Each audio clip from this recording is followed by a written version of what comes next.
Hey, welcome back everyone. It's Joey from Alpha Blade Reviews.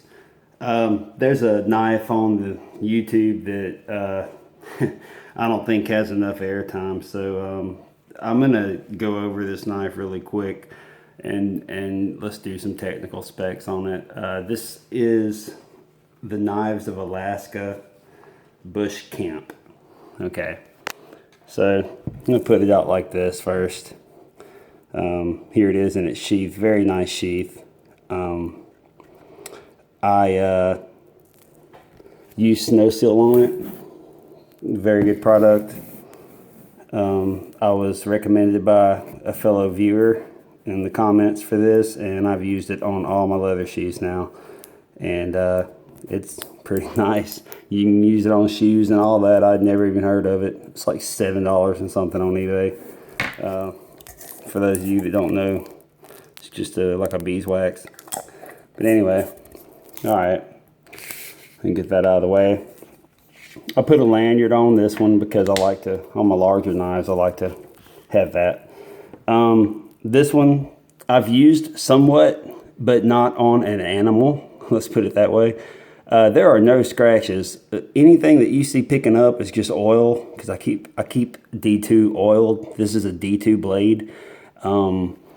If it will pick up, it has the Knives of Alaska emblem here, which is a bear. Let's see if I can get this thing to show up.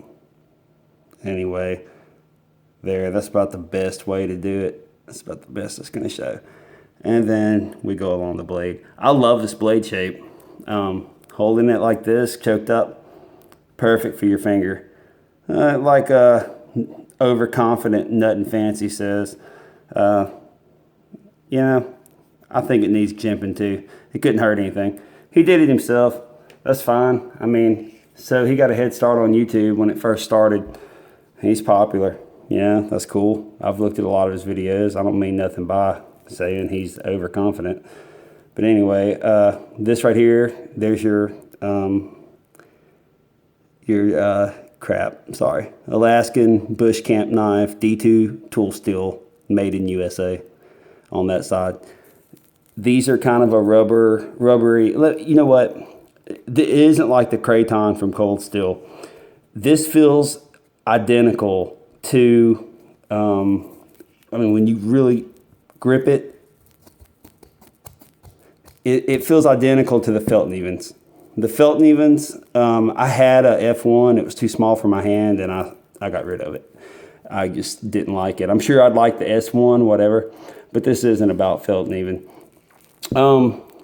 If you look along here really close, and back the light up a little bit, you can't really tell, but along the handle where I haven't oiled it, it's kind of tarnished, but there's no real rust spots. I mean, it's kind of tarnished like right in here, right there. You can see it where my pinky is. I'm trying to point to it and hold the light with one hand.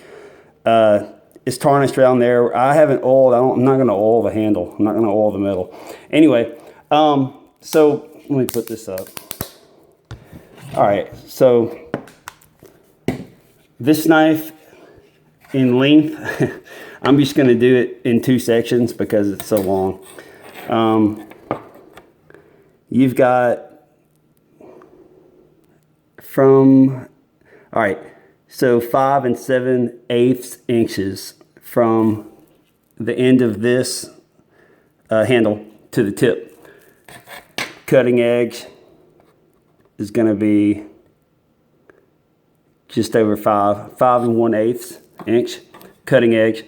And what I really like about it is the width from the spine to the end. This is made as a camp knife / skinning knife, whatever. I really don't know what its primary purpose is. It's called the camp knife, but I mean, you know, there's so many knives out there. I'm trying to measure the width and the thickest spot for you and just see what it is. Never done this. All right, exactly 1.5 inches at the widest point, which I do like. It's kind of like the SE6. It's about the same width as the SE6. It's shorter than the SE6. It's not as thick as the SE6. I'm using SE6 as an example because a lot of people know all about SE, especially if you're subscribed to my channel. But anyway, this is D2, and I kind of wanted something that wasn't high carbon when I bought this. I've had it for a while now. It is actually, it's not as thick. There's a little bit of tarnish right here. I don't know if that's going to pick up or not, though. A little bit of tarnish on the spine, but not bad. I mean, it's nothing you can't get out with Metal Glow or some other chrome or knife clean, metal cleaner. Just be careful when you go over the logos. A lot of times it'll rub it off. Anyway, so let me get back to over here. We're gonna do the weight. Here's a weight test. We have exactly 8.6 ounces. 8.6 ounces. The sheath, nice leather, by the way. 5 ounces. So you're looking at 13.6 ounces overall. And that's cool. I don't mind that.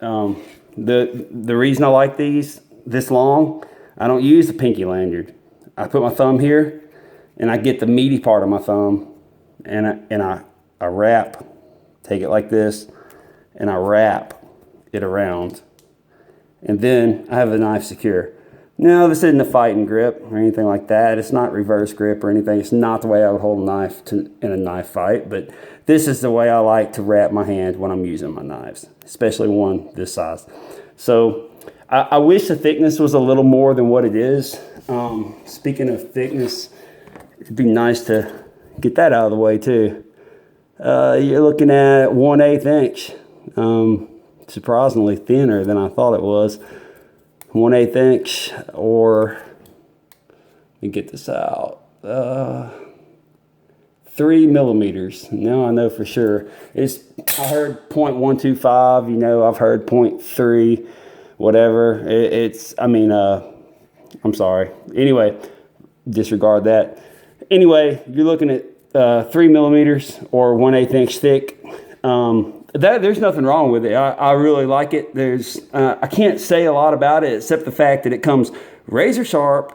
I've used it to cut things. I've used it for food prep. You hear people say that, oh, I've used it for food prep. I bought a $100 knife to prep my food.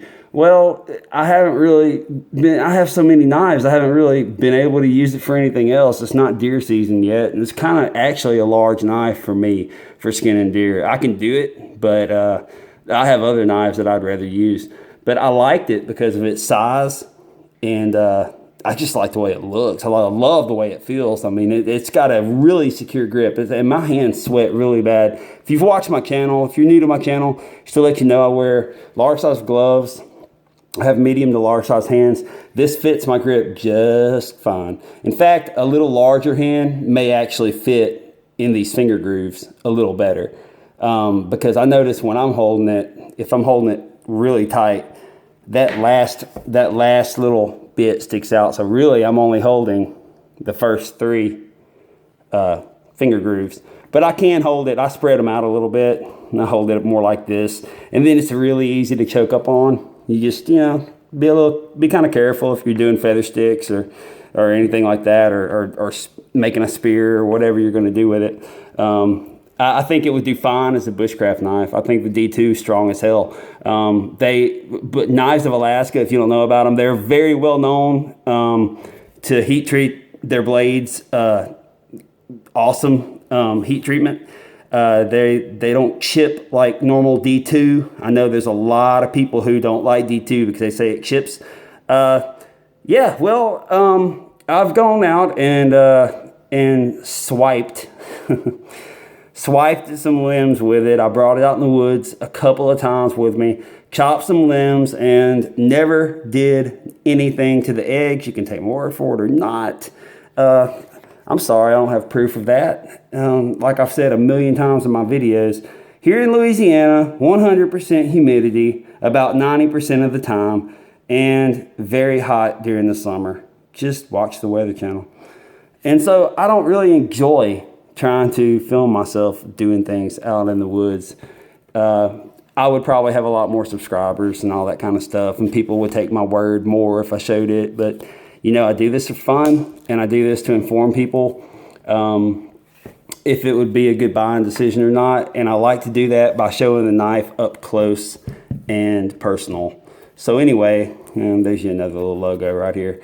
Nothing Fancy does do a review on this if you want to watch a really long one. But anyway, thanks for watching, and as always, peace, take care of yourself.